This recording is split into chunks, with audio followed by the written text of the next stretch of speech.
kan kita kenal ya Kak, ada kerja rutin, ada kerja improvement, sama project gitu ya Kak. Yang membuat kita bertumbuh kadangkala itu project loh Kak.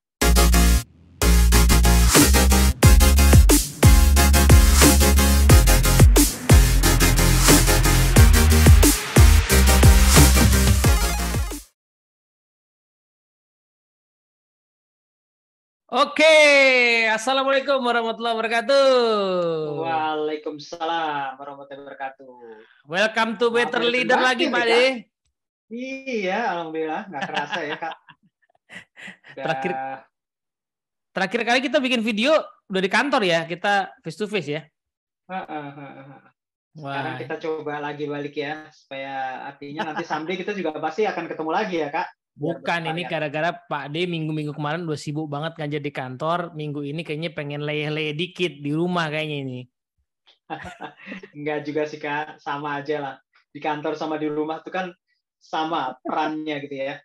Tapi kadang-kadang banyak leader juga mengatakan bahwa wah, dikerjain nggak kerjaannya gitu ya. Tapi mari kita, padahal enggak juga ya, sama juga gitu ya. Iya, jadi apa topik yang kita bahas sih Kak? Ini jadi menarik nih. Sebelum kita bahas, mungkin ini karena rekamannya dibuat masih di bulan Syawal ya Pak De ya. Dan hari terakhir kayaknya sini mungkin hari ini atau besok ya, terakhir bulan Syawal. Jadi ucapin selamat Idul Fitri dulu lah buat teman-teman yang merayakan. Ya kan. Pak De kemarin pulang kampung nggak Pak De? Saya alhamdulillah kebetulan Bapak dan Ibu ya tinggal sisa Bapak ya, tinggal sisa Ibu ya. Jadi saya di Jakarta saja dan tinggalnya dekat. Saya di BSD, Ibu di Ciputat, jadi hari Lebaran ke rumah Ibu aja. Saya di Jakarta, di BSD tepatnya, di Tangsel ya. Jadi ini ya, jadi ya kampungnya Jakarta ya. Iya. Jarang saya sekarang udah enggak, karena Malang kota kelahiran saya sudah di ini ya, artinya Pak D udah banyak yang ke Jakarta. Dan iya. Berarti ini ya Pak De ya, berarti istilahnya zaman sekarang tuh kayaknya udah nggak terlalu relevan ya membagi orang dari daerah gitu ya, karena daerahnya udah nggak jelas juga. Iya. Dan bahkan satu adik saya kan kami bertiga ya, adik saya yang paling kecil itu ya kami bertiga, yang paling kecil itu tinggal di Singapura. Jadi benar yang tadi Kak tadi sampaikan, nggak jadi halangan ya, ada Zoom ya, kita Lebaran hari kedua bisa conference gitu sama ngeri banget tinggalnya di Singapura nih, expat nih ternyata. Udah lama dia Kak, dari zaman selesai kuliah cuman kerja berapa lama gitu ya, terus pindah ke sana. Mantap. Anaknya bahkan sekolah di sana tuh dua-duanya kayaknya. Iya benar, tapi Singapura Jakarta mah deket sebenarnya ya. Iya betul, kayak Singaparna ya, malah mungkin lebih jauhan Singaparna dari Singapura. Kalau nggak lihat bahasanya kayaknya Singapura tuh penampakan orangnya juga mirip-mirip Jakarta lah ya. Setuju. Iya kan. Jakarta juga kalau ke Jakarta Selatan juga bahasanya udah ke Inggris-Inggrisan, jadi ya mirip-mirip Singapura lah. By the way, on the way gitu ya. Aduh. Iya. Oke Pak De. Ini thank you banget Pak De ya sudah ada waktu lagi buat ngelanjutin diskusi kita, karena sama Pak De ini teman-teman semua ya, kita bikin serial kemarin ya dan belum selesai.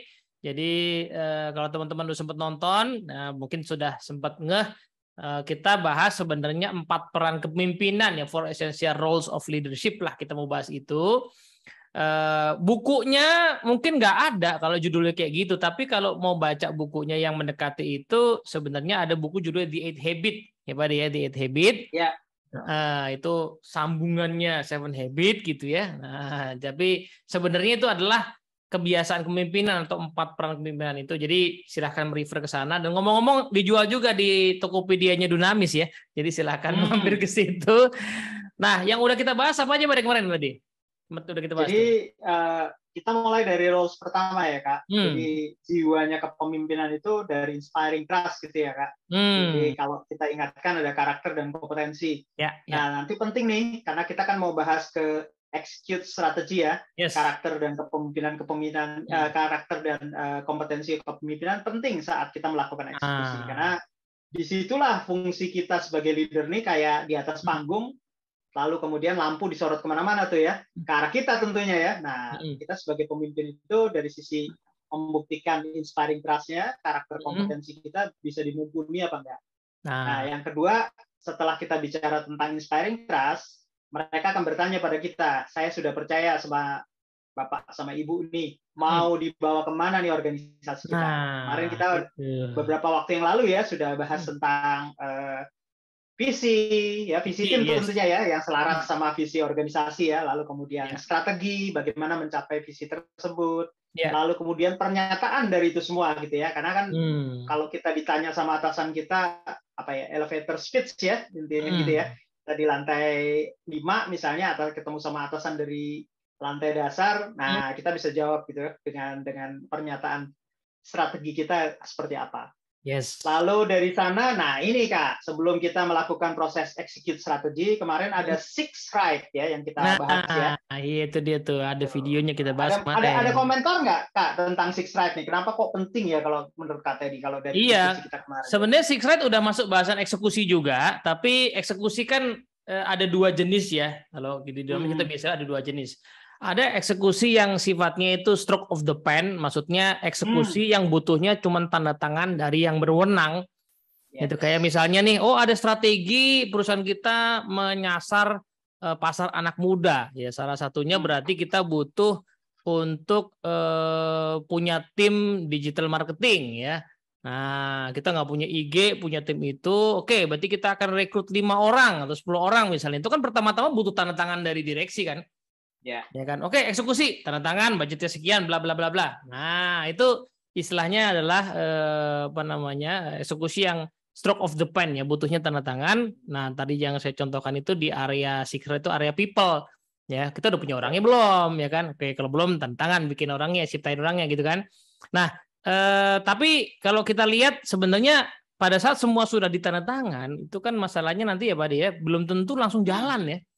Setuju. Nah, itu dia tuh. Jadi hanya karena kita misalnya ya punya tim digital marketing, belum tentu kemudian tim itu ya berhasil beneran tuh menggrab ya market anak muda. Ya kan berarti kan harus ada proses sehari-harinya. Itulah makanya hari ini kita mau bahas lanjutannya nih Pak De. Iya, saya setuju ya. Jadi artinya six right itu sebetulnya boleh dibilang pendahuluan ya sebelum kita betul-betul melakukan proses eksekusi. Karena kalau kita ulang sedikit ya jadi kita nggak lepas nih Katet kalau kita bicara mengenai execute strategi, tentu larinya strategi waktu kita bikin create vision ya, di create vision itu ada strategi. Jadi fungsi leader ini menjadi penting nih, bukan mengerjakan business as usual. Kalau auditor ya audit gitu ya, lalu membuat report is business as usual. Tapi bagaimana kita bisa melakukan itu menjadi lebih efektif? Apalagi kalau cabang kita banyak, waktu kita menjadi penting, ketajaman kita menangkap esensi penting, memasukkan data menjadi penting. Mungkin digitalisasi di dalam proses melakukan pengumpulan data itu salah satu proses bagaimana kita melakukan yang namanya eksekusi strategi nantinya Kak. Nah, gitu ya. Jadi salah satu contoh aja di satu bagian ya. Nah, saya balik lagi tadi ya ke six right ya. Jadi kalau kita sudah seringkali kan eksekusi itu gagal karena mungkin tadi yang Kak tadi bilang, waktu kita mengajukan untuk MPP Manpower Plan untuk pembentukan tim task force digital itu udah dapat katakanlah tanda tangannya udah oke ya. Nah, tapi kan behavior-nya belum nih ya. Nah, itu belum kita rubah. Nah, disitulah fungsi-fungsi yang nanti kita akan bahas. Tapi saya balik lagi dulu ya ke six right ya. Mengingatkan. Jadi seringkali kita sebagai leader, mohon maaf nih, kami beberapa kali membantu di level 1 nih, ring 1. Jadi direksi lah kurang lebih ya. Jadi kalau ada holding company, kemudian dengan masing-masing subsidiaries dipimpin oleh direksi, kalau kita punya wewenang langsung kepada six right ini, jangan ragu-ragu untuk langsung merubah atau kalau perlu merevisi. Karena nggak ada lagi yang paling orang tinggi gitu, paling tinggi ya, kecuali Allah gitu ya Tuhan. Jadi lakukan perubahan. Tapi mohon maaf nih, kalau six right itu kebetulan datangnya kepada GM yang di bawahnya, ya mungkin sifatnya jadi kalau itu keputusan locally yang bisa diputuskan tanpa harus ke atas, putuskan. Tapi kalau mesti ke atas, ya harus ngobrol lah sama direksi kita. Jadi ada 6 ya, people.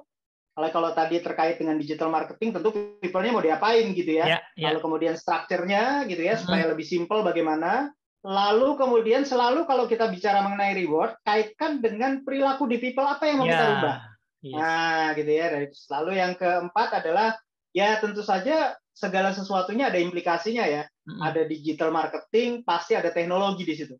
Pasti ada alat bantu di situ. Waktunya kapan? Itu adalah bagian dari resources. Yes. Yang kelima, nah karena udah digital marketing, masa sih mesti melalui beberapa meja ya Kak Tet ya? Kan prosesnya jadi berbelit-belit, ya potong aja gitu kalau memang nggak ini. Jadi decision-nya mesti lebih slim ya, lebih cepat gitu ya, tanpa birokrat yang panjang gitu. Dan terakhir adalah mari kita lihat proses-proses kerja kita mana yang bisa kita rubah dengan kondisi digital marketing itu. Nah itu 6 right Kak yang mungkin mesti kita selaraskan sebelum kita mengeksekusi. Nah ini menarik nih Pak Ade, karena kayaknya teman-teman yang di startup ya kalau lagi nonton video ini mungkin perlu nonton dari awal ya, terutama dari sisi visi strategi. Soalnya kan belakangan lagi heboh nih Pak Ade ya, startup bubble katanya Pak Ade ya. Jadi startupnya lagi goyang-goyang, soalnya sokongan dananya agak seret gitu ya, sehingga tanda kutip ya bakar duitnya nggak bisa sekencang dulu gitu ya, dan mulai ada yang melakukan PHK. Nah, karena sebenarnya strategi berikut dulu kan mungkin waktu didirikan ya strateginya kan growth dulu ya, dipakai sebanyak mungkin orang gitu kan.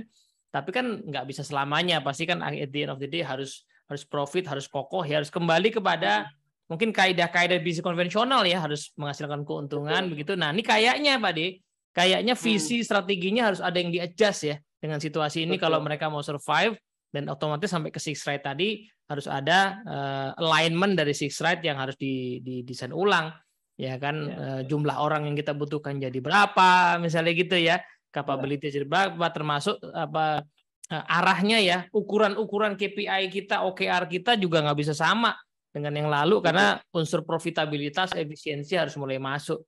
Jadi teman-teman yang mungkin nonton ini ya dari startup barangkali bisa nih dapat manfaat dari video-video awal tuh ya, visi kita lihat lagi ya kan, kemudian strategi kita lihat lagi, nah kemudian sampai ke Six Right kemarin ya.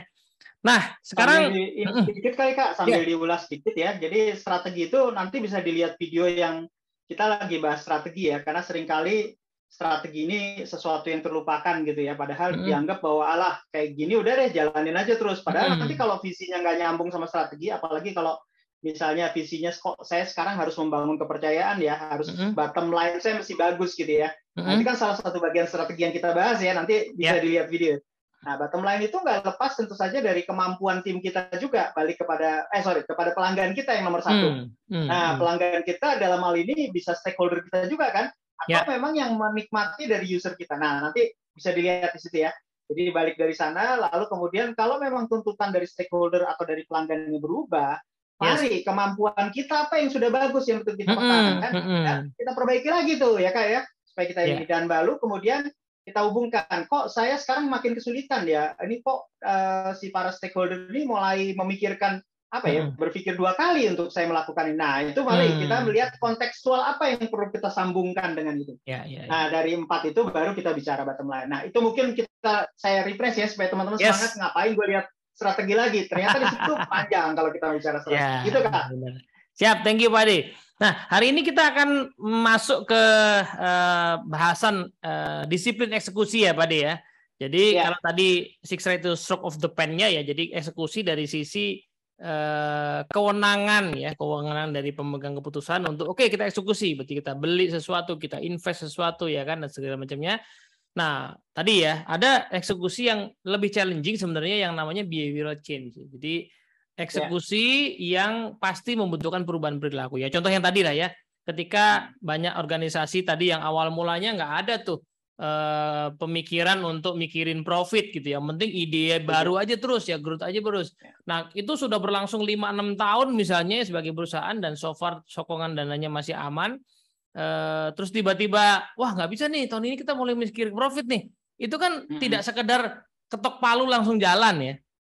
Ada habit yang udah kebentuk sekian tahun yang harus di enhance gitu. Nah disinilah nanti kita akan bahas disiplin eksekusi yang esensinya sebenarnya ada di perubahan perilaku itu ya.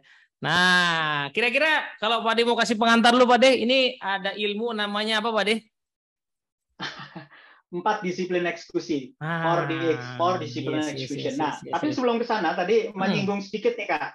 Karena tadi menyinggung juga, saya baru baca buku juga menarik tentang Internet of Things sebetulnya, tapi itu sangat dasar IoT, banget. Ya. Jadi IoT, jadi seringkali orang adalah ini kerjaan domainnya orang IT ya, information technology. Tapi di situ ada juga orang-orang yang operation technology gitu ya. Nah, kalau kita mau melakukan, kalau kan stroke of the pen ya udah harusnya kan misalnya kita sebagai leader ya mereka harus kerjasama gitu. Tapi ternyata kadang-kadang dua ini kayak paradigma kutub yang saling bertentangan nih. IT ya pokoknya lihat ke depan, operation pokoknya gue jagain gawang biar nggak bobol. Nah, sekarang kita harus merubah nih stroke of the pain, stroke of the pain itu menjadi behavior change.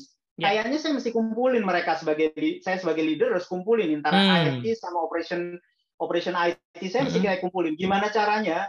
Dua-duanya mempermudah gitu ya, bukan mempermudahnya lihat ya dari sisi perusahaan tentunya, udah pasti ya, regulator udah pasti, tapi yang tidak kalah pentingnya, waktu Kak Teddy saya sebagai customer menggunakan ini kan experience itu gimana?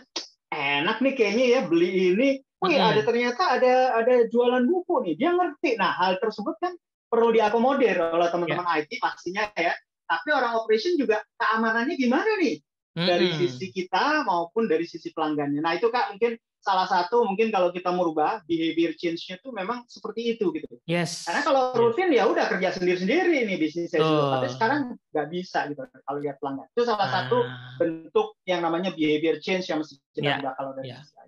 Ini menarik ya karena kalau kita runut dari awal ya bahwa kita bicara exploit dan explore ya. Nah, terutama yang explore itu kan kita rumuskan dalam bentuk visi organisasi atau visi tim kemarin. Jadi dia sesuatu yang sifatnya jangka panjang gitu ya. Nah, turun jadi strategi juga jangka panjang, turun jadi six thread juga balik lagi ke jangka panjang juga. Nah, pada saat kita mau eksekusi itu kan jangka pendek ya, Pak De ya. Karena eksekusi kan real ya.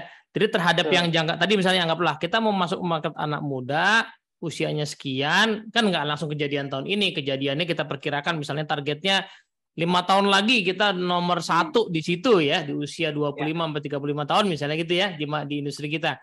Nah, kan tahun ini harus ada realnya kan. Tahun ini apa nih realnya? Terus kita bikinlah, anggaplah sebuah sasaran gitu ya. Nah, pertanyaannya, karena ini sifatnya explore, jadi masih jangka panjang, sementara di depan mata itu ada exploit-nya juga ya, sesuatu yang sudah sehari-hari ya mesti kita garap, itu nggak mesti langsung dikerjain ya. Jadi makanya kita amati dulu inovasi itu nggak jalan, nggak muncul bukan karena orang nggak pengen inovasi, tapi masalahnya nggak sempat berinovasi. Kerjaan di depan matanya banyak gitu kan. Nah, nggak sempat berinovasi juga bukan karena nggak benar-benar nggak sempat sebenarnya, cuman karena memang untuk berinovasi butuh habit baru. Yang habit baru ini di tengah-tengah kesibukan sehari-hari ya Pak De? Ya, setuju. Ya. Jadi kan kadang-kadang sering dilupakan gitu kan. Ini ya Kak Clayton juga mengatakan gitu ya. Kalau kita terlalu sibuk ngurus yang bisnis as usual, sementara innovation nggak kita lupakan ya kita juga akhirnya sama aja hidup di satu platform gitu. Nah seringkali kalau kita di anjungan ya minyak ya anjungan ini udah menipis, kita harus cari anjungan lain. Sementara kita dituntut daerah konsesi kita sekian tahun gitu. Kalau kita nggak bermain dengan waktu, nggak coba untuk melakukan yang tadi disebutkan tadi dengan mengeksplor, ya kita akan kehilangan gitu. Jadi akhirnya yang terjadi ya kita jadi nggak efisien. Kemudian kita juga nggak bisa mengalihkan sebagian orang-orang kita ke sana. Nah menariknya Kak dengan 4DX ini, kalau saya bilang satu sisi kita nggak melupakan loh yang namanya pekerjaan-pekerjaan rutin. Tapi pekerjaan rutin itu yang Kakak bilang tadi, Kak Teddy bilang itu stroke of the pen gitu. Itu udah bisnis as usual, ya udah dikerjain sama tim yang sudah ini. Tapi sebagian besar dari tim kita atau orang-orang yang terlibat di situ juga diajakin tuh untuk mikirin continuous improvement ke depan apa? Bukan continuous improvement kali ya, new project apa yang kira-kira bisa kita telurkan. Nah, seringkali orang kan yang membuat kami menarik ya, saya Kak Teddy kan satu alumni sama-sama Astra ya. Kan kita kenal ya Kak, ada kerja rutin, ada kerja improvement, sama project gitu ya Kak. Yang membuat kita bertumbuh kadang-kala itu project loh Kak. Betul nggak Kak? Sehingga kita kan punya kemampuan, saya dikasih ke Woodbase misalnya, saya diterjunkan ke Astra Export, itu kita jadi lebih terbuka. Oh iya ya, sebetulnya saya bisa melakukan ini. Nah, mari ya kita mengajak di 4DX ini bukan berarti kita melupakan pekerjaan lama kita, yaitu exploit tadi ya gitu ya. Tapi justru memperkuat. Jangan-jangan dengan saya mengembangkan explore ini, ada explore yang bagus yang bisa saya taruh juga di usaha saya. Sehingga dua-duanya bisa hidup gitu loh, Kak. Ya mungkin kalau kita tarik buat biar ada ilustrasi ya, kita tarik ke kehidupan personal ya Pak De ya. Misalnya ya, zaman usia 20-an itu banyak orang yang nggak hobi olahraga, nggak perlu mikirin kesehatan lah. Badan masih oke-oke aja kan. Nah, di atas 30 mulai nih ya muncul isu-isu ya kolesterol, ya darah tinggi gitu kan. Karena kemapanannya makin baik ya, tapi metabolisme tubuh udah mulai berbeda ya kan. Belum turun-turun amat tapi nah, lalu mulai muncul nih kesadaran kan. Wah, kok kayak gini nih hasil mereka check up ya. Terus mulai mikirkan visi hidup ke depan kan. Wah, saya nggak mau nanti diabetes, saya nggak mau nanti darah tinggi gitu kan. Bikin visi kan, saya pengen jadi orang yang sehat segala macam. Itu kan explore ya. Saya bikin visi hidup tentang kesehatan. Nah, realnya apa tahun ini? Wah, realnya saya nurunin berat badan nih kayaknya tahun ini Pak De. 3 kilo dulu deh, misalnya gitu ya. Pasang target kan. Tapi kan target itu nggak tiba-tiba tercapai ya. Nurunin berat badan itu kan harus olahraga, harus ngatur makan. Nah, problemnya adalah sehari-hari kita udah punya habit makan sama habit kerja, aktivitas, sehingga si olahraga ini nggak bisa masuk. Nah, jadi selalu wacana gitu. Aduh iya nih, waduh wacana. Jadi bukannya orang itu tidak setuju bahwa harus olahraga, harus ngatur makan, tapi masalahnya udah ada habit sehari-hari. Apalagi tadi ya di usia 30, kerjaan mulai mapan, kesibukan mulai tinggi, nggak di mana bisa masuk olahraga tuh, di mana, di jam berapa saya bisa masuk. Nah itu kan akhirnya nih butuh ilmu khusus ya Pak De ya, ilmu khusus yang kita sebut nanti 4 disiplin eksekusi itu yang memungkinkan di tengah rutinitas yang ada ini si explore-nya hal baru ini bisa masuk karena hal baru ini demi masa depan gitu ya. Nah, jadi impact-nya nggak langsung kerasa sekarang, tapi kalau nggak dicicil dari sekarang ya nggak akan kejadian di masa depan gitu ya. Saya menggarisbawahi gini Kak, ini kenapa menjadi penting di dalam kita bicara di pagi hari ini ya, karena ini seringkali domainnya ini ada di leader gitu. Nah kita dan kalau kita bicara mengenai bisnis as usual, bicara stroke of the pen, kita nggak usah melakukan, dia akan datang kepada kita. Nah, gitu. Tapi kalau kita yang namanya behavior change ini, apalagi fungsi kita orang nomor 1 atau orang yang memimpin satu departemen, satu divisi, satu direktorat, itu adalah kewajiban kita untuk bagaimana menggerakkan behavior change ini. Ya, karena di situ domain kita dan dijelaskan juga sama Chris ya di bukunya di 4DX itu ya kalau kita mau bisnis as usual sebetulnya nggak usah kepemimpinan kita itu udah jalan gitu Kak. Orang HR itu udah rekrutmen udah pasti itu dijalanin. Kalau dia di bagian industrial relation pasti tuh yang namanya bikin laporan ke Jam Sostek, bikin laporan ke Detnaker itu udah pasti gitu. Tapi bagaimana behavior change-nya juga misalnya sekarang era teknologi ya, tentang industrial relation itu bagaimana sesederhana sesimpel misalnya. Kalau ada keluhan di cabang X gitu ya, mungkin bisa jadi mau ngasih SP1, mungkin nggak usah lagi telepon, bisa jadi ada apa ya, ada intranet gitu ya, bisa ini dan mungkin jawabannya juga nggak usah harus kayak HR dulu, mungkin ada question and answer yang bisa dia bantu. Nah, problem behavior change untuk kita mengupdate informasi itu tuh kan sesuatu yang harus kita lakukan ya, gitu ya. Nah, itu satu contoh gitu kan. Jadi bagaimana pentingnya, kenapa kok kita bicara 4DX? Nah, itu ada di situ sebetulnya. Yes. Dan teman-teman kalau mau lebih lanjut baca tentang 4 Discipline of Execution atau kita biasanya 4DX, yaitu ada bukunya ya, mungkin udah pernah tahu juga. Bukunya ada edisi bahasa Inggris, ada edisi bahasa Indonesianya, yang terjemahan Indonesia tuh diterbitkan Dunamis ya. Sama nyarinya di Tokopedia di Dunamis juga ada itu ya.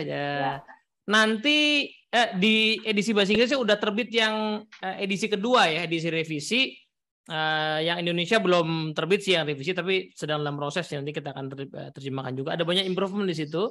Yang menarik adalah sebagai informasi ya, 4DX ini ilmu yang kita akan anggap nanti terkesan common sense ya. Tapi kalau saya suka bilang common sense itu seringkali nggak common practice ya. Jadi sesuatu yang kayaknya gampang, tapi untuk dipraktekkan ini perlu waktu, perlu proses ya. Nah kita bahas dulu lah satu-satu ya. 4 disiplin eksekusi itu yang pertama apa Ade? Ya, yang pertama itu adalah kita mesti diminta untuk fokus pada widely important goals kita. Nah, jadi widely important menarik ya. Goal yang maha tinggi gitu. Goal aja udah penting gitu ya. Ini maha gitu. Jadi artinya ini betul-betul yang menjadi apa ya, perubahan perilaku apa yang dituntut oleh direktorat, departemen kita mau fokuskan di mana nih. Jadi saya itu mungkin kita lebih dalam ya, tapi saya masuk disiplin 2 dulu ya Kak. Nah setelah itu, setelah kita punya fokus yang mau kita rubah di dalam behavior kita, yaitu the focus, the widely important goals kita. Yang kedua itu bagaimana kita melaksanakan lead measures. Lead measures itu lebih pada aktivitas-aktivitas apa yang bisa berdampak kepada menggerakkan disiplin 1 kita. Nah, kan disiplin 1 kita tadi widely important goals ya. Nah, disiplin 2 ini lebih kepada kita bagaimana fokus aktivitasnya nih. Dan aktivitas itu tentu saja ada ukurannya nanti. Ada namanya like measures. Like measures itu potongan dari week. Nanti kita bahas lebih dalam deh, Kak. Lalu disiplin ketiga, setelah kita memiliki yang namanya lead measures yang baik, yang ketiga itu bagaimana senantiasa kita tuh mencatat yang namanya kemajuan-kemajuan kita, yaitu dalam bentuk mengelola compelling scoreboard. Jadi scoreboard yang menggugah. Dan menarik karena 4DX ini sebetulnya kalau kita bicara mengenai leader yang paling tinggi atau leader tengah gitu ya, ini kan ke eksekusi ini di bawah nih. Jadi makanya namanya scoreboard. Nah, nanti scoreboard itu bukan scoreboard atasan, bukan scoreboard departemen, tapi scoreboard tim kita sendiri yang terlibat di dalam proses eksekusi itu. Dan yang terakhir, disiplin yang keempat itu bagaimana setelah kita punya scoreboard, kita melakukan irama pertanggungjawaban. Nah, pertanggungjawaban ini bukan kepada atasan sebagai pemimpin dari eksekusi, tapi kepada seluruh tim yang ada di dalam proses eksekusi itu. Nah, ini saling bertanggung jawab dan saling mempertanggungjawabkan apa yang sudah dilakukan. Itu Kak, secara garis besar 4 disiplin eksekusi. Jadi kalau di overview mungkin sederhananya gini ya Pak De, yang tadi saya bilang common sense itu gini.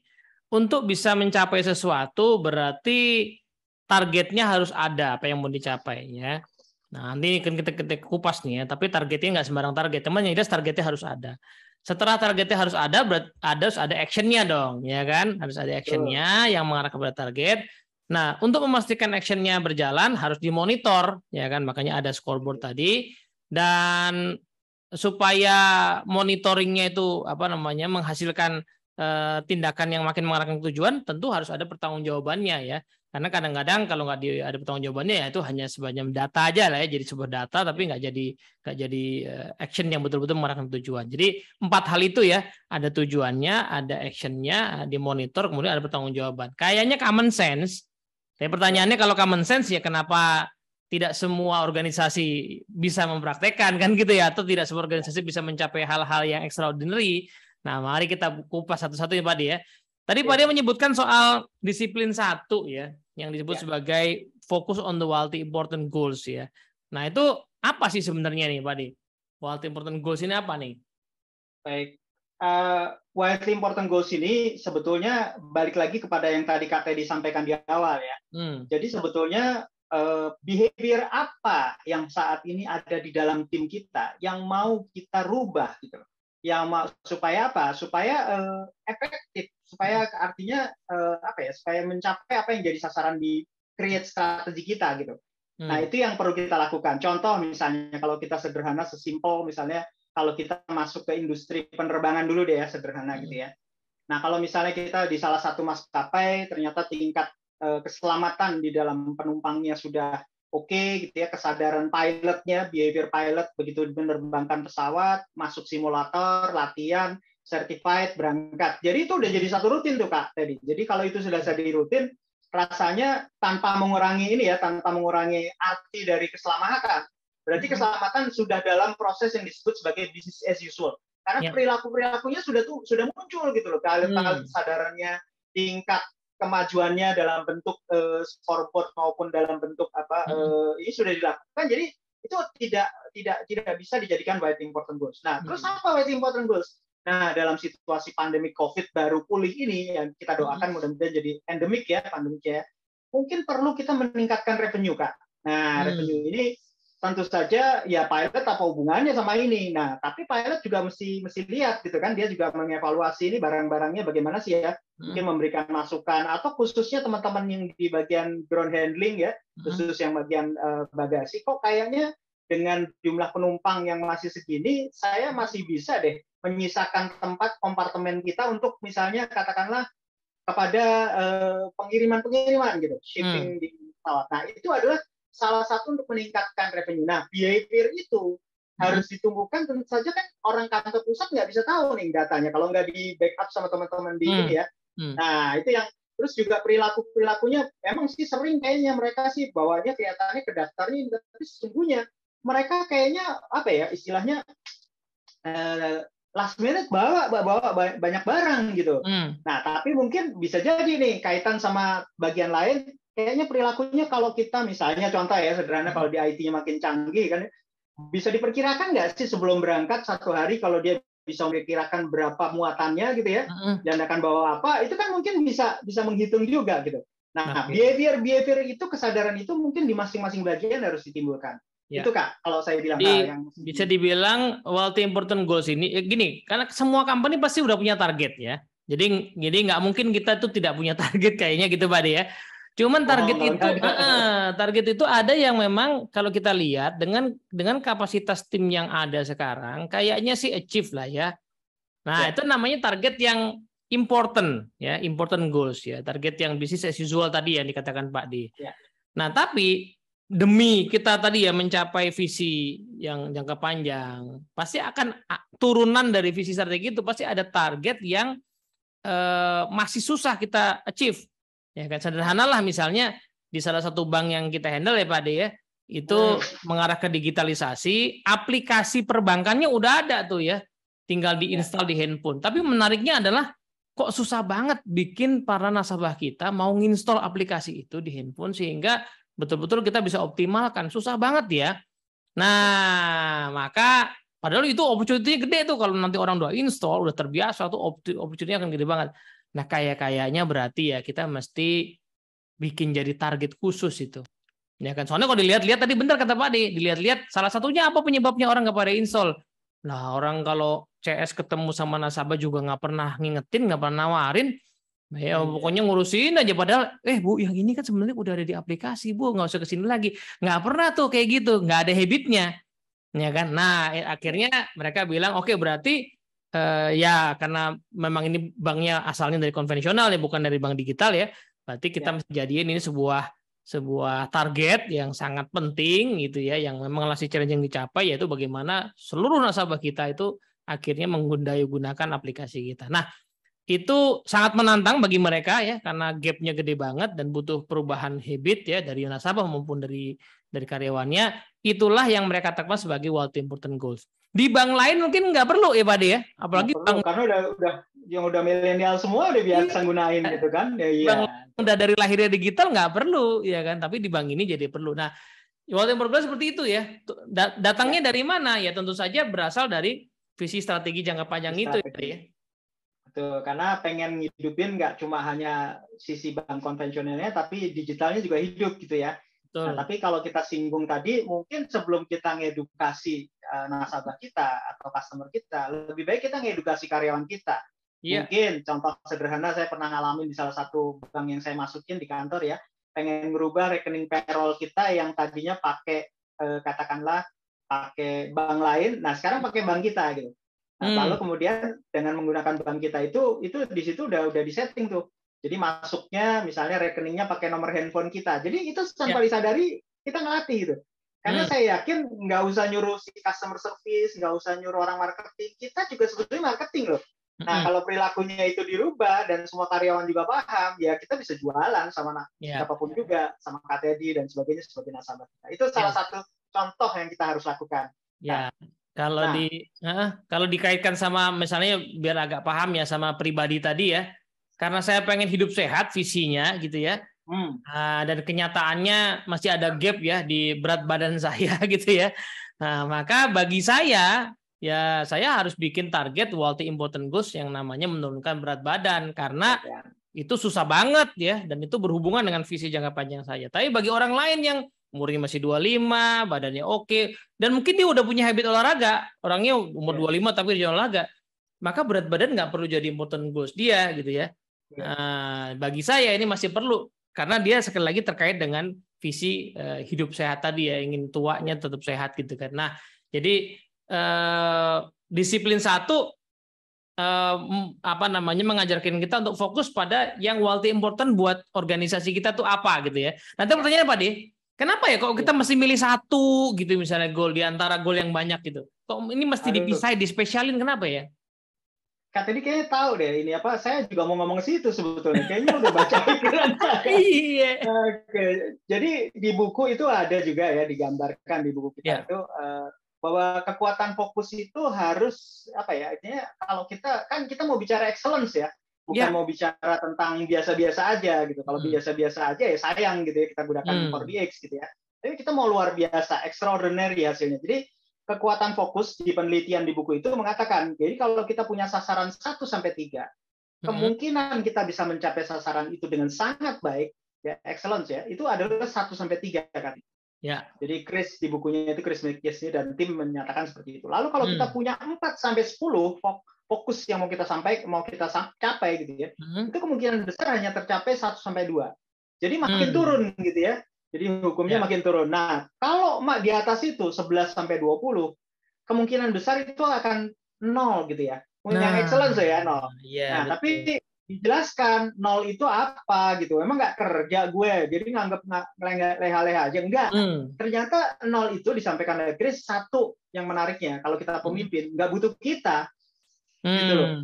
Kenapa? Karena itu orang udah pada ngerti kok, itu business as usual. Jadi kita mengerjakan kerjaan rutin. Jadi bukan berarti jangan salah paham ya. Ada gue kok di situ kok 0, enak aja loh. Gue nggak kerja, gue banget. Nah, tapi artinya mungkin bisa jadi nggak ada kita, proses itu udah dilakukan sama mereka. Tapi kan kita nggak mau begitu ya di 4DX ini. Nah, makanya kenapa kok hanya 1 sampai 3? Karena tetap mau kepemimpinan kita itu menyebabkan terjadi suatu perubahan behavior dan ujungnya adalah pada target visi create yang sudah kita sampaikan. Nah itu tadi ya, balik lagi kenapa kok mesti dipisahin, karena tabiatnya manusia itu nggak bisa punya fokus banyak-banyak kalau mau hasilnya excellent.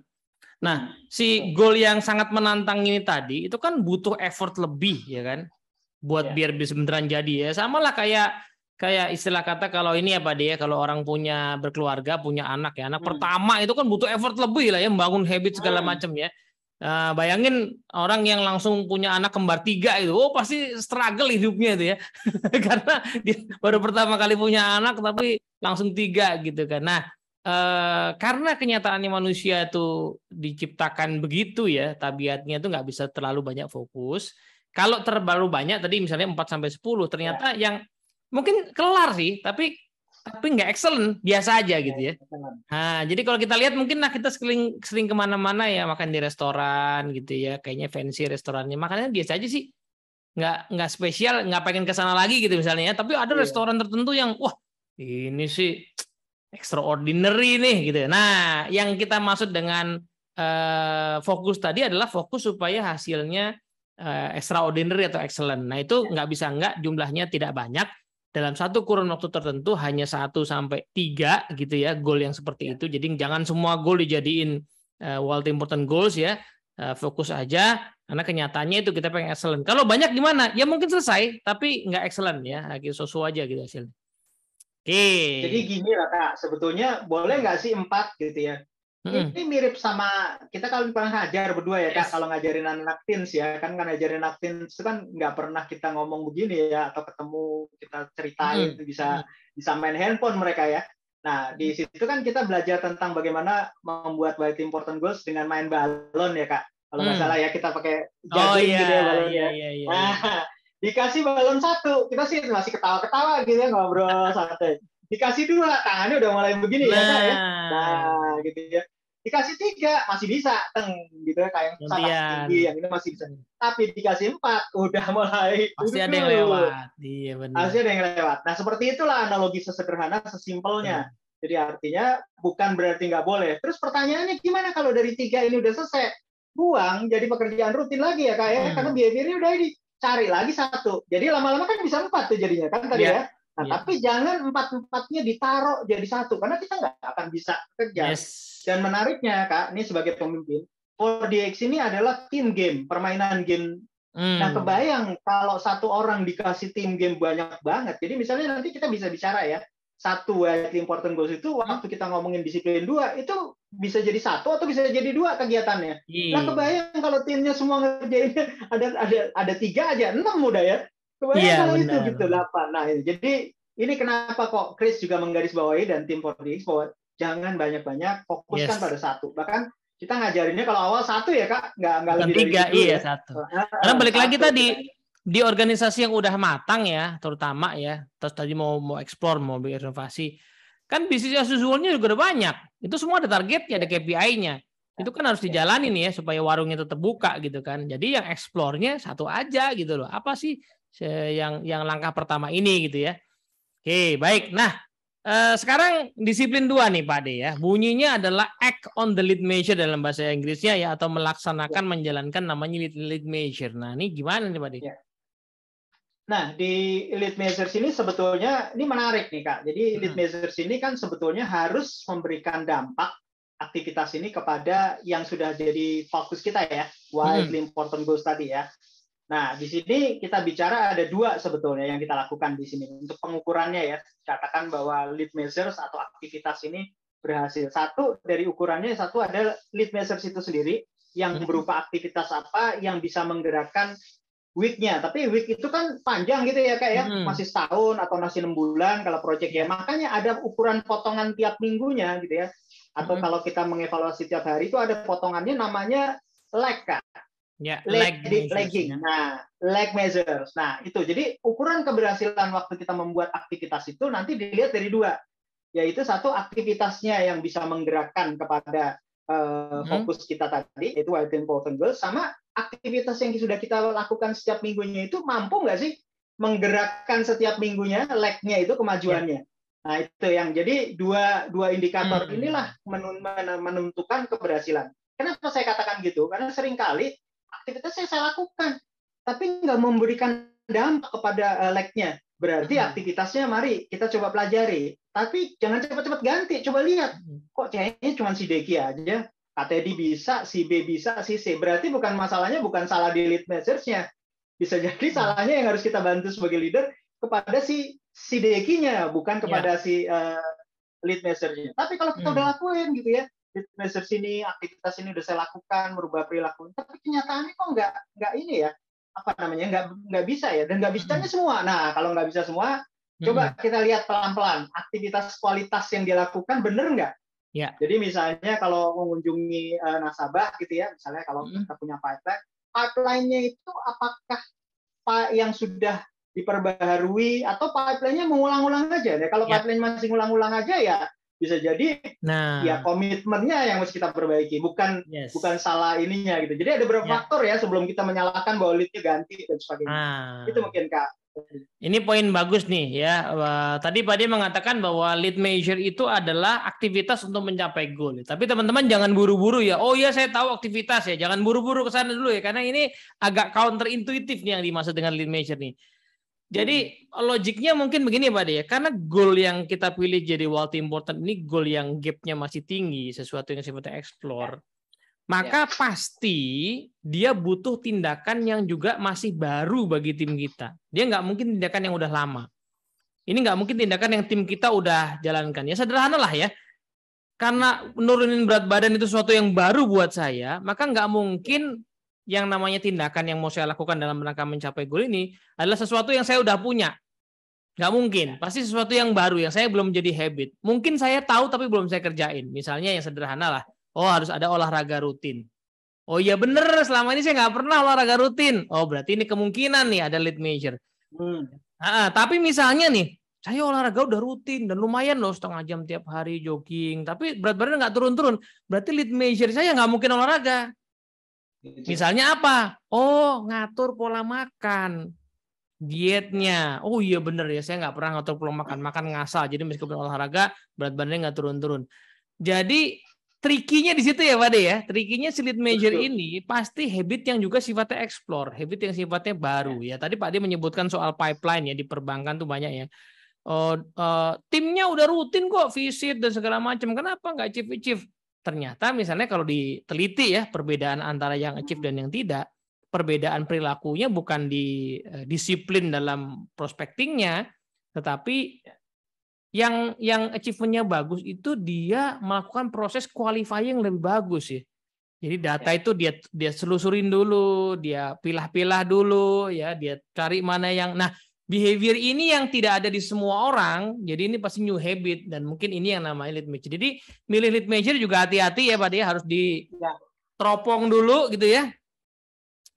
Dipilah-pilih gitu. Ada 2 komponen sih Kak, kalau saya bilang untuk melihat tadi.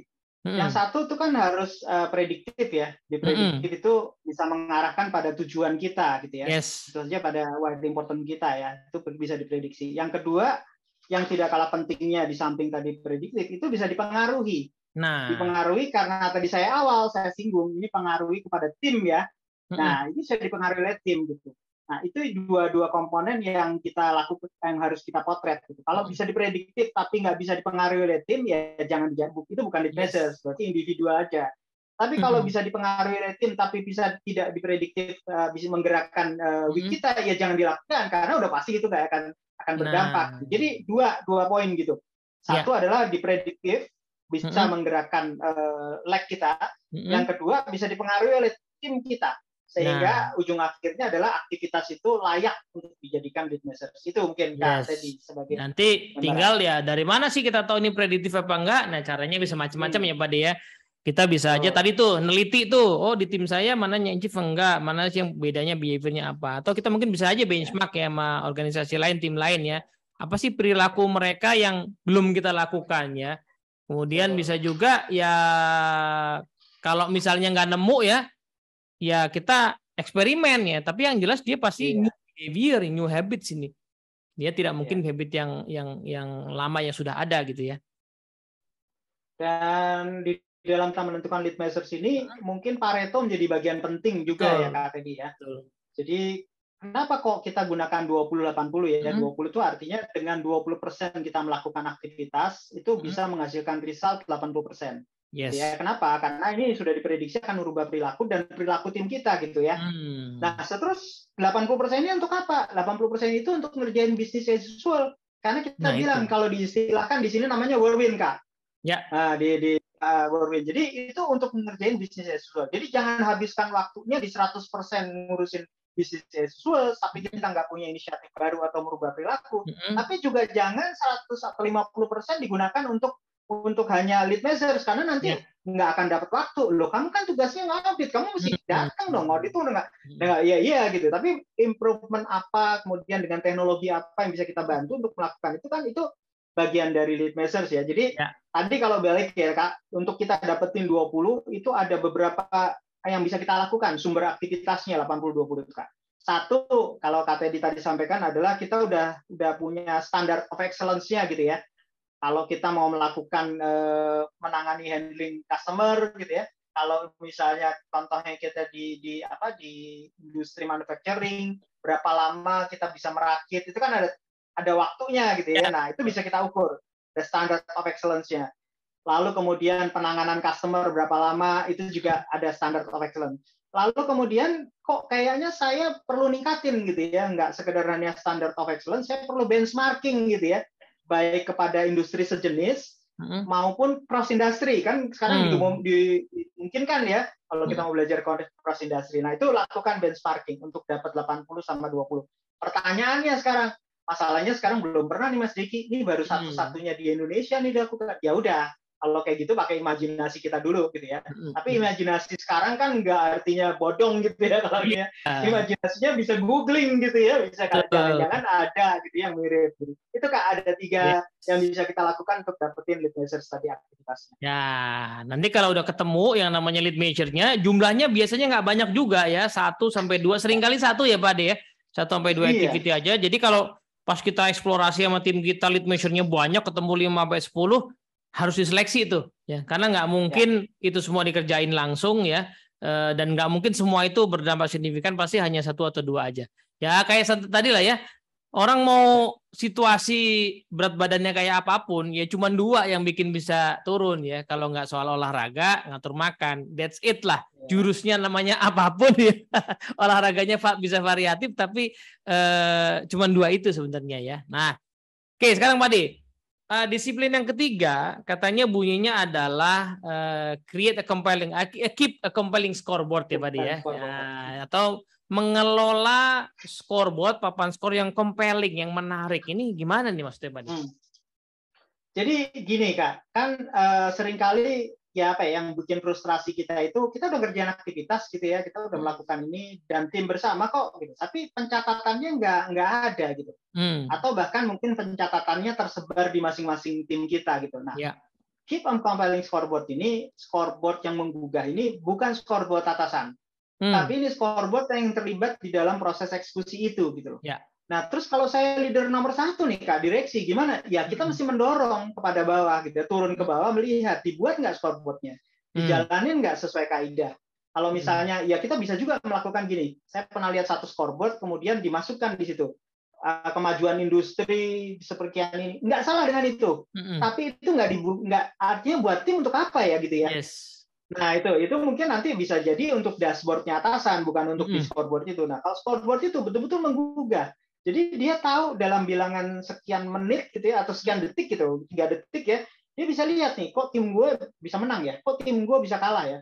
Nah karena ini cepat kita mau lihat di scoreboard itu gitu ya, dan ini scoreboardnya tim, ya kejujuran jadi bagian penting nih Kak. Karena seringkali udah deh, gue juga ada, jadi belum tentu itu digolkan, tapi dimasukin angkanya gitu loh. Yang terjadi minggu depan direvisi lagi. Nah ini, jadi artinya benar-benar harus kejujuran juga penting gitu ya.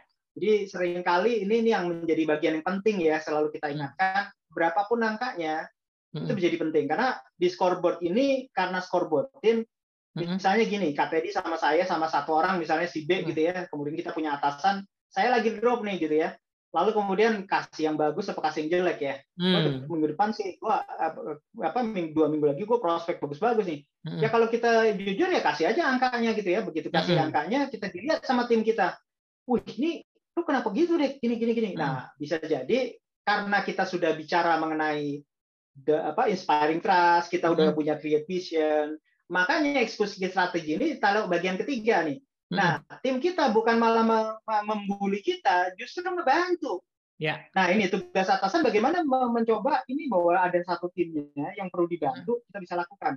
Mungkin kita akan banyak nanti bicara ke peran keempat ya, imperatif keempat ya Kak, yang kita bahas. Jadi, tapi di sini gimana Kak? Ya, jadi kalau kita lihat ya Pak Ade ya, balik lagi ya sama dengan goal tadi ya, organisasi yang udah mapan itu punya banyak alat ukur ya, matriks ya. Nah, ini apalagi nih ya, yang namanya scoreboard ini apalagi gitu kan. Nah, mungkin kita lihat balik ke tadi ya, karena si WIG itu sesuatu yang spesial ya, extraordinary, lalu butuh tindakan yang juga spesial gitu ya, maka scoreboardnya juga spesial nih.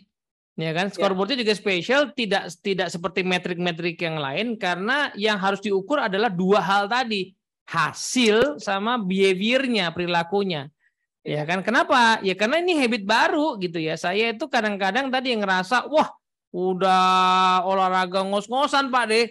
Ya pas dilihat di jam, baru 2000 langkah rupanya.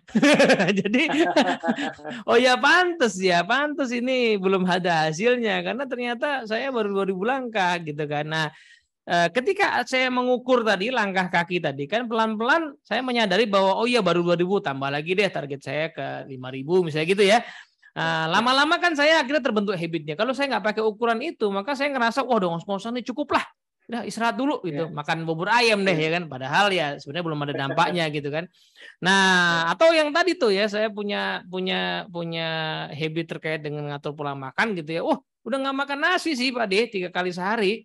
Ya kan, tapi di tengah-tengah makan itu ada kopi kenangan ya, ada boba gitu tuh nggak pernah diukur gitu. Iya. Gulanya ya luar biasa ya. Nah, si scoreboard ini memang sesuatu yang ini ya Pak dia, harus mengukur 2 hal tadi ya, goalnya sama juga behaviornya jalan nggak gitu, si lead measure tadi. Iya, betul. Saya punya pengalaman yang menarik nih Kak. Jadi saya ingat banget kemarin waktu puasa memang sempat berhenti gitu ya olahraga ya, karena memang ya olahraganya olahraga kecil-kecil aja gitu ya. Dan saya ngerasa waktu saya agak rutin sebelumnya gitu ya, sekitar 2 bulanan saya lakukan gitu ya, saya karena ngerasa banget kalau nyupir itu kan kerasa ya kalau udah perut tuh apa ya mentok gitu ya perutnya itu. Jadi saya melakukan tuh Kak, saya pakai fokus saya pada olahraga sama makan gitu ya. Terus tapi kok saya sudah berusaha gitu ya, sudah berusaha lari, let's say katakanlah nggak lari sih, saya sebetulnya jalan kombinasi sama lari ya. Kok nggak tambah-tambah gitu ya. Bahkan saya cenderung nggak turun gitu beratnya. Terus saya coba analisa nih, kok kayaknya saya olahraganya harus jalanin terus, tapi yang tidak kalah pentingnya kayaknya saya harus nurunin berat badan deh. Karena saya kan suka lari ya, di antara jalan itu saya suka lari. Nah, lari saya itu nggak maksimal, Kak. Jadi saya misalnya olahraga 1 jam, lari saya itu cuma 15 menit, 45 menitnya jalan gitu. Saya naikin gitu ya, Kak, bisa cuma 20 menit. Terus turun lagi besok 15 menit. Terus saya berpikir, ini kenapa ya? Wah, ternyata kok kayaknya saya harus nurunin berat badan dulu deh. Tapi olahraganya jalan deh ya. Jadi artinya bukan di olahraganya, tapi kontrol makanannya mesti di ini. Ya, gitu ya. betul. Jadi saya punya kebiasaan Senin Kemisnya saya lakukan gitu ya. Senin Kemis bukan untuk gara-gara hanya penurunan berat ya, karena juga untuk ibadah juga dapat sekaligus ya. Nah, saya lakukan itu. Dan kenyataannya alhamdulillah dengan puasa 1 bulan itu kan nggak Senin Kemis sebenarnya. Puasanya dari Senin sampai hari terakhir gitu ya, mau Lebaran. Nah itu ternyata saya coba nih, kemarin saya coba lari, akhirnya saya bisa dapat 1 kilo gitu ya, nggak berhenti gitu ya. Terus kemudian saya jalan lagi, saya dapat lagi 1 kilo, saya masih kuat gitu ya. Saya kan nggak mau ngoyo ya, usia saya juga udah ini gitu ya. Ternyata benar gitu. Nah, penting kita menentukan, di waktu kita menentukan widely important goals, menentukan lead measures, itu melihat nih, kemampuan tim kita tuh boleh tadi benchmark ya, boleh lihat, tapi lihat juga kemampuan di tim kita. Karena leader ya, kita posisinya leader loh ya, bisa mengevaluasi itu semuanya. Itu mungkin Kak gambaran sedikit tips untuk menggambarkan ini gitu ya. Nah itu diukurlah di scoreboard tadi, makanya scoreboard spesial. Ya datanya jangan banyak-banyak, jangan semua hal ditaruh di situ ya. Cukup apa yang jadi multi important goals, ya harus ada ukurannya gitu ya. Lalu lead measure yang udah ditetapkan tuh harus kelihatan juga ukurannya. Nah itu yang kita tracking gitu ya Pak ya. Kita tracking. Tapi ingat bunyi disiplinnya tuh adalah keep a compelling scoreboard atau mengelola scoreboard. Berarti, nah ini bedanya. Kalau dashboard kita di kantor tuh kadang-kadang kan udah otomatis ya Pak ya. Otomatis sistem. Tim tuh nggak punya kepemilikan sama data itu karena bukan dia yang ngelola, dia tinggal klik gitu kan, keluar datanya, ya kan? Nah sehingga tidak ada engagement di situ ya. Nah supaya ada engagement sebenarnya scoreboard ini dibuat oleh tim dan juga dikelola oleh tim. Tim yang diajak untuk ngupdate datanya ya sehingga tim bisa merasakan melihat sendiri bahwa oh ya kita kok stagnan, kita kok gerak. Oh alhamdulillah nih kita udah progres. Oh kok kita turun nih. Nah itu baru kerasa kalau tim mengelola sendiri. Gitu ya, makanya satu jangan ribet-ribet ya, yang simpel-simpel aja, membuat tadi ya like sama lead measures-nya ya, goal sama tindakannya, dan itu dikelola oleh tim ya. Jadi ini makanya ini berbeda dibandingkan dengan dashboard yang sudah ada gitu ya. Oke, Pak De. Nah, sama satu lagi ya Kak, saya tambahin ya sebelum kita mengalih ke berikutnya ya. Satu adalah karena kita sudah dipercaya oleh tim dan tim percaya sama kita gitu ya. Nah ini mudah dilihat oleh seluruh tim. Jadi karena kita juga pernah di Dunamis juga lihat di papan gitu ya, lewat di televisi gitu ya, semua bisa lihat. Nah, tujuannya bukan mempermalukan, bukan bullying, justru kita harus bantu nih. Jadi di 4DX ini dengan scoreboard ada sesuatu yang mungkin perlu kita bantu, disitulah kita memberikan bantuan. Ya. Dan terakhir adalah pertanyaan yang tadi saya sudah singgung, kalau ditanya dalam 3 detik kita bisa jawab tim kita menang apa kalah. Nah itu. Tadi saya bilang kejujuran itu bagian yang penting. Itu mungkin yang 4 kriteria yang di scoreboard tadi ya, di samping KPD sedikit sudah dikelola sama kegiatan kita.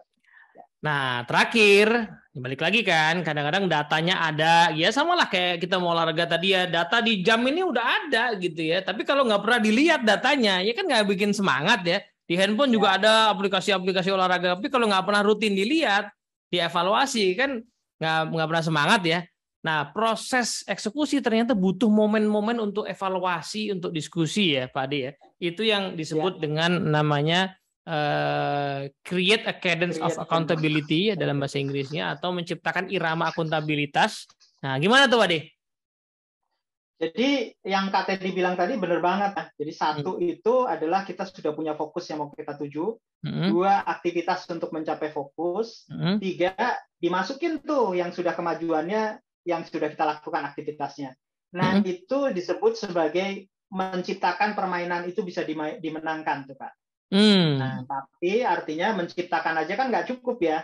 Permainannya mesti dimainkan gitu. Nah, di permainan 4 ini yang justru yang disebut sebagai cadence ya, iramanya tuh mesti dibentuk tuh. Ya kayak gini deh, sederhana irama tuh seperti apa sih ya. Jadi kita masih ingat waktu masih kecil gitu ya, orang tua kita, ayah ibu saya selalu ngingetin gosok gigi gitu. Ya. Nah, gosok gigi tuh ayah ibu saya selalu bilang, gosok gigi tuh yang umum 2 kali. Kamu bangun tidur karena di situ kamu mau apa ya namanya habis tidur segala macam pokoknya dibersihkan, atau mau tidur, 2 itu. Tapi selebihnya diantaranya ya boleh lah silahkan dilakukan gitu ya. Tapi 2 itu gitu. Nah saya karena diingetin terus, saya bisa ngingetin anak saya udah gosok gigi belum, gitu ya. Udah gitu. Nanti anak saya yakin karena udah tendence gitu ya, udah jadi irama pertanggungjawaban karena giginya ini, dia akan ngingetin lagi kepada anaknya dan terus saja. Nah, itu yang menarik bahwa tendensi ini bukan sekedar hanya bicara mengenai waktunya, Kak. Nanti bahkan kepada yang namanya tempatnya pun juga mesti tempat yang biasa kita lakukan gitu. Ya kayak gosok gigi juga sama kan, nggak pernah gosok gigi kita di depan di rumah tetangga gitu, gosok gigi kan enggak gitu, di kamar mandi atau di dekat wastafel. Itu jadi kebiasaan, makanya jadi habit gitu, jadi pembiasaan kepada kita. Itu sekedar gambaran dulu nih Kak. Yes. Jadi esensinya adalah kita itu makhluk sosial gitu ya. Biasanya kita makin termotivasi mencapai sesuatu kalau kita punya interaksi juga dengan orang lain. Ya, jadi kita semacam mempertanggungjawabkan dengan orang lain lah gitu ya. Nah, makanya di disiplin keempat kita perlu bangun nih sistem itu ya, sistem untuk berinteraksi dengan orang lain. Apalagi tadi ya, World Important Goals itu kan tim game, sesuatu yang digarapnya oleh tim. Nah, timnya berarti mesti kumpul rutin. Apalagi ini kan habit baru kan, nggak bisa orang langsung jalan sendiri ya, perlu diskusi dan segala macam, naik turunnya pasti banyak gitu ya. Nah, pertemuan yang rutin tadi, nah itulah yang disebut sebagai disiplin keempat, atau kita punya istilah biasanya namanya week session ya. Jadi sesi khusus untuk bahas week. Soalnya balik lagi, ini agak counterintuitif nih. Meeting kita udah banyak, meeting kita banyak gitu ya, nggak cuma 1-2 sehari ya, apalagi di era digital suka double, triple gitu ya Pak De ya. Nah, maka pertemuan week session ini ciri-cirinya biasanya gimana Pak De? Yang akan jalan gitu biasanya itu. Oke, 1 tadi sudah saya sebutin ya, jadi tempat, hari, waktunya mesti sama gitu ya. Yes. Ini penting sekali karena kalau kita bicara mengenai week session, kenapa kok harinya penting? Karena ini pertanggungjawaban ke atas juga. Jadi misalnya sederhana, sesimpel ini ya, level terbawah kita misalnya staff sama dipimpin oleh supervisor gitu ya. Lalu di atas kita ada manajer, GM dan direksi gitu ya. Direksi tentu saja ada board of direction ya, board of director ya. Board of direction ya, board of director ya. Nah, di level bawah gitu ya, di level bawah itu harus hari sebelumnya gitu, sebelum masuk ke level manager dengan supervisor. Nah, lalu kemudian setelah itu baru yang boleh lakukan adalah manager dengan GM-nya. Lalu yang terakhir adalah GM dengan direktur, dan kemudian direktur terkait ya, kemudian direktur dengan direktur-direktur lain-lain dalam bentuk board ya, board of director-nya. Jadi itu menjadi satu yang penting nih. Kenapa? Karena kalau ada masalah di bawah, di bagian orang-orang yang melakukan eksekusi, itu bisa segera diputuskan oleh bagian yang di atas sampai ke level yang tertinggi. Sehingga orang nomor 1 bisa nurunin ke bawah, lakukan ini. Direction-nya seperti itu. Itu mungkin yang awal, sesederhana, simple nih Kak. Yang sebagai seorang leader kita mesti melakukan itu. Mungkin itu dulu pancingannya sebelum yang lain gitu Kak. Yang jelas karena judulnya disiplin ya, harus ada disiplinnya. Disiplin waktu sama disiplin tempat. Ya, pertemuannya itu disepakati yang paling pas kapan gitu ya, dan di mana gitu ya. Nah, itu perlu dia disiplin. Nah, kalau misalnya konteksnya adalah face to face, berarti tempatnya di mana gitu ya. Tapi kalau online ya berarti mungkin linknya udah recurring ya, jadi tersedia tinggal diklik aja nggak usah terus. Nah, itu disiplin bertemunya. Nah, sekarang Pak De, di pertemuan itu kita disiplin ngapain lagi gitu? Jadi yang kedua itu kita mesti disiplin terhadap waktu meetingnya. Week session itu penting. Durasinya ya berarti ya? durasinya tidak boleh lebih dari 20 menit gitu ya. Bahkan kalau maksimal udah deh, kalau misalnya sampai ini 30 menit itu udah paling maksimal. Jangan lebih dari itu. Karena di atas waktu itu nggak efektif. Loh kok bisa waktunya bisa demikian singkat, gimana ceritanya? Nah ini titip week session itu sebetulnya kenapa bisa singkat itu karena satu, kita cuma melaporkan akuntabilitas apa yang kita lakukan minggu lalu gitu ya. Ya, kita lakukan apa, dilaporkan di situ. Setelah itu kita lihat bersemuanya kebagian ya. Jadi mulai dari atasannya, pemimpin dari eksekusi itu, lalu dilanjutkan kepada anggota tim. Habis itu setelah semuanya melakukan itu, kita lihat scoreboard kita bagaimana perkembangannya dari scoreboard itu. Lalu kemudian kalau misalnya ada pembelajaran yang sifatnya menarik gitu ya, yang bisa membantu anggota timnya, yang tidak lebih mungkin ya sekitar maksimal 5 menit lah boleh di-share gitu ya. Tapi kalau mau pakai data ya jangan di week session, mungkin nanti di weekly meeting-nya gitu ya. Nah kemudian satu lagi kalau ada kegagalan juga boleh, nggak hanya keberhasilan ya, supaya artinya tidak dilakukan oleh anggota tim yang lain gitu ya. Dan yang ketiga, rencana komitmen minggu yang akan datang mau melakukan apa gitu. Nah ini satu bagian yang penting, kita mau melakukan apa. Jadi saya titip 3 itu sederhana dan cepat sekali menurut saya. Jadi kalau ada masalah jangan dibahas di situ. Yang sering kali bikin lama gitu, ada masalah dibahas gitu ya, kayak review kinerja. Nah tapi atasan catat aja deh, catat. Kalau misalnya masalahnya atasan saya misalnya Kak Teddy, saya sebagai anggota timnya, ya nanti masalahnya sama saya. Stop meetingnya selesai, baru kita bahas berdua. Yang lain boleh meninggalkan ruangan, gitu. Atau misalnya kalau dilanjutkan sama week session-nya, weekly meeting-nya sesudah week session, boleh aja. Nah, habis dari selesai week session ditutup, baru bahas yang tadi yang ada di permasalahan di week session. Jadi waktunya singkat sekali, Kak. Sama yang sering membuat lama, scoreboard. Scoreboard-nya itu sebelum meeting karena ini waktunya singkat, diupdate dulu semuanya. Nah, itu juga tuh. Nah, itu. Jadi saat meeting itu udah update terakhir dari scoreboard. Itu mungkin dari sisi durasi ya, Kak. Yes. Jadi kenapa kok durasi kenapa kok durasinya bisa singkat ya, dan harus singkat ya, karena sekali lagi ini kita di tengah-tengah rutinitas yang berjalan terus. Jadi pertemuan khusus week ini jangan lama-lama. Nah, kita hanya bahas week-nya saja, bahas lead measure-nya saja, which is itu sudah di scoreboard ya, berarti scoreboard-nya memang harus disiplin untuk diupdate. Nah, tapi ada satu kata penting dari kata kunci yang Pak De bilang ya, istilah yang namanya komitmen.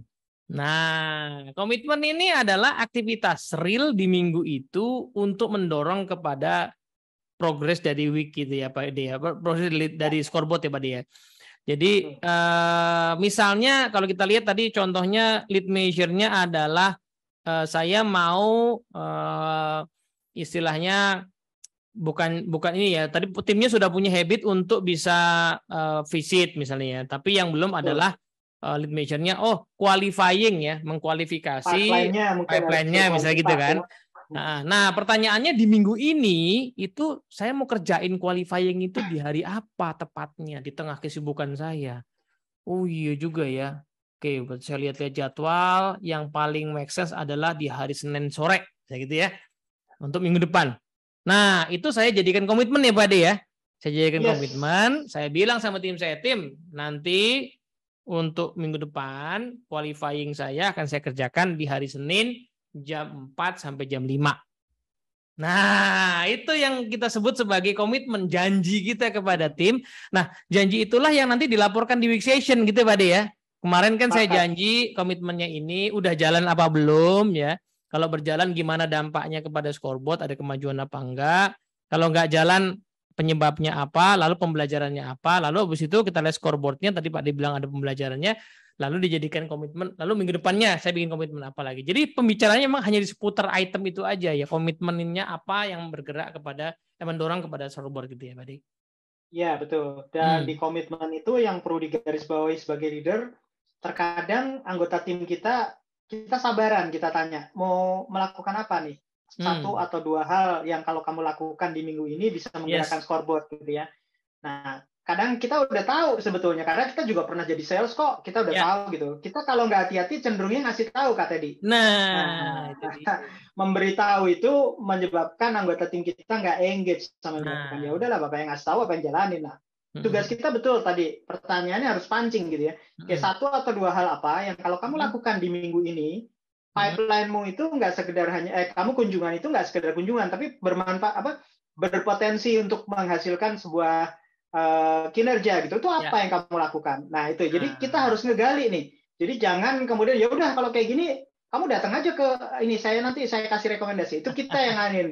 Dan itu nggak menggugah mereka gitu ya. Nanti jadi komitmen datangnya dari anggota tim kita. Jadi supaya ada involvement ya.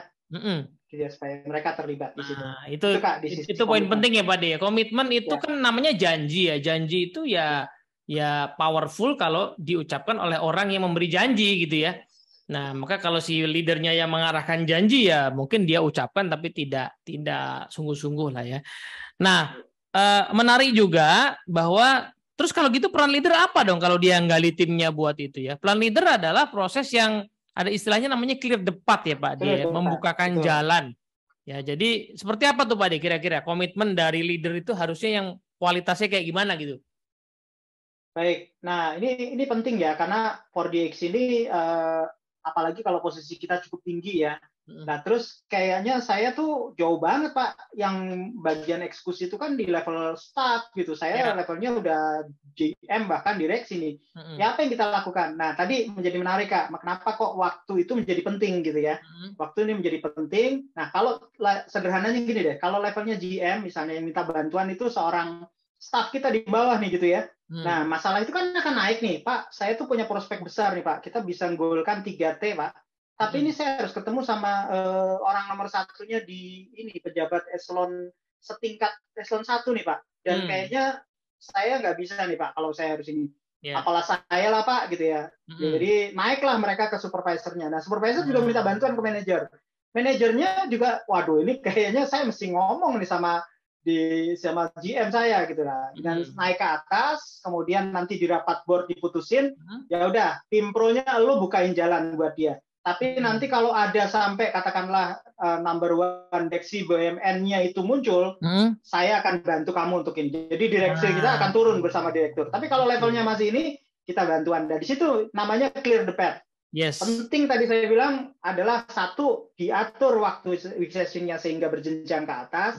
Yang kedua, tugas leadernya adalah membantu membukakan jalan. Betul. Karena kalau nggak dibukain jalannya, ya nggak kebuka-buka itu pintunya, dan sehingga nggak bisa menembus ke sana, padahal ini targetnya luar biasa. Nah itu salah satunya Kak. Jadi kata kunci dari komitmennya leader adalah bukan aktivitas yang bisa dilakukan oleh timnya. Kalau aktivitas dilakukan timnya, jangan jadi komitmen leader ya. Komitmen adalah aktivitas yang bisanya memang di level leader itu untuk bukain jalan, ya kan?